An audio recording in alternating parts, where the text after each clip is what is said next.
નમસ્કાર મિત્રો, ફરીથી સ્વાગત છે તમારું અમારી ચેનલમાં।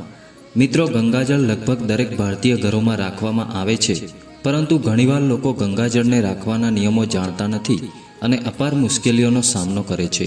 મિત્રો, પરિવારમાંથી કોઈ વ્યક્તિ હરિદ્વાર કે કોઈ પવિત્ર સ્થળ પર જાય તો તે ચોક્કસપણે ગંગાજળ લાવે છે, તેને ઘરમાં રાખવામાં આવે છે અને તેનો ઉપયોગ શુભ કાર્ય વગેરે સમયે કરવામાં આવે છે।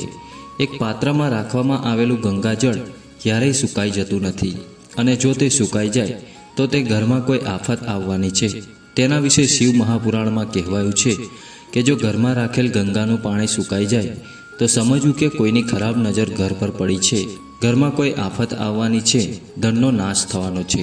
ગંગાજળ સુકાઈ જાય તો તેમાં વધુ ગંગાજળ ભેળવી દો અને તમારા હાથથી અજાણતા થઈ ગયેલી ભૂલ માટે ગંગાજીની ક્ષમા માગવી જોઈએ, નહીં તો તમે પાપના ભાગીદાર બની જશો। મિત્રો, આપણા ધાર્મિક ગ્રંથોમાં ગંગાને દેવી તરીકે ઓળખવામાં આવે છે, એટલે કે તેના પાણીથી માણસ મોક્ષ મેળવે છે। ગંગાજળનો ઉપયોગ પૂજા, ઘરની શુદ્ધિ, અભિષેક વગેરેમાં કરવામાં આવે છે। કહેવાય છે કે ગંગાજળમાં અનેક દૈવી શક્તિઓ છે। વૈદિક ગ્રંથોમાં શુભ કાર્યો માટે ગંગાજળના ઉપયોગના અનેક ઉલ્લેખો છે, જે મુજબ માતા ગંગામાં સ્નાન કરવાથી અનેક પ્રકારના પાપો દૂર થાય છે।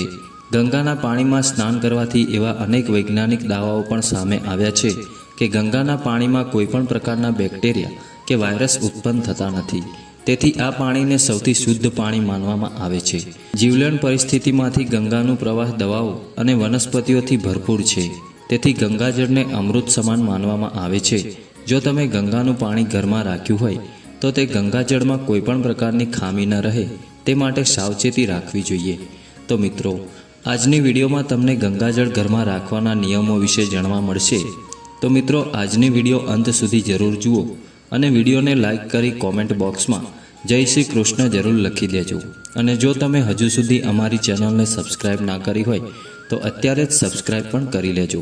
મિત્રો, સૌપ્રથમ તમારે હંમેશા ધ્યાનમાં રાખવું જોઈએ કે તમારા ઘરના પૂજા રૂમમાં ગંગાજળ રાખવાથી મિત્રો જો કોઈ અન્ય સ્ત્રોતનું પાણી સંગ્રહિત કરીને રાખવામાં આવે તો તે પાણીમાં દુર્ગંધ આવવા લાગે છે, પરંતુ તમે ગમે તેટલા સમય સુધી ગંગાજળનો સંગ્રહ કરો, ગંગાનું પાણી એક સરખું જ રહે છે।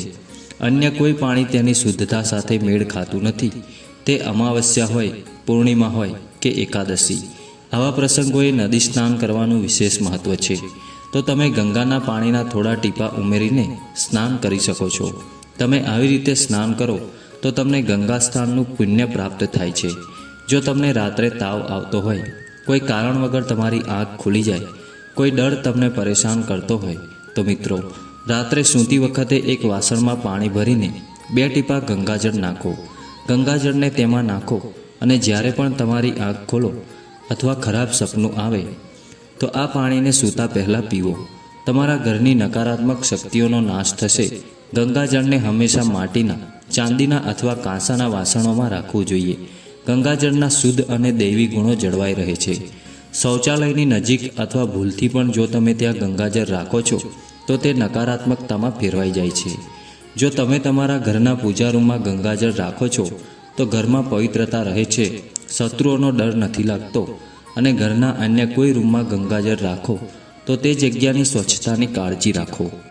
માંસ અથવા માછલીનું સેવન કર્યા પછી તેને રૂમના ઉત્તર પૂર્વ ખૂણામાં ન રાખો।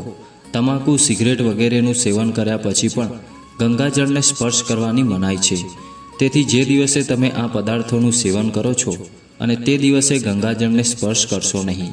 આવું કરવાથી તમે પાપના ભાગીદાર બની જાઓ છો। ગંગાજળની શુદ્ધતા ઘરમાં સકારાત્મક ઉર્જા લાવે છે, પરંતુ ધ્યાન રાખો કે તેનો ઉપયોગ કરતા પહેલાં હાથ ધોઈ લો। તમારા ઘરમાં પૈસાની અછત હોય તો જ્યારે પણ તમે ઘરની અંદર પૈસા લાવો ત્યારે તે પૈસા પર થોડું ગંગાજળ છાંટો અને તમારા ઘરની તિજોરીમાં પણ ગંગાજળ રાખો। આમ કરવાથી પૈસા દિવસે દિવસે બમણા થાય છે અને રાત્રે 4 ગણા થવા લાગે છે અને તમારા ઘરમાં પૈસાની કોઈ કમી નથી દેખાતી। તે ફક્ત યોગ્ય અને સકારાત્મક કાર્યોમાં જ ખર્ચાય છે। તે પૈસા ક્યારેય સમાપ્ત થતા નહીં અને વધતા જ રહે છે।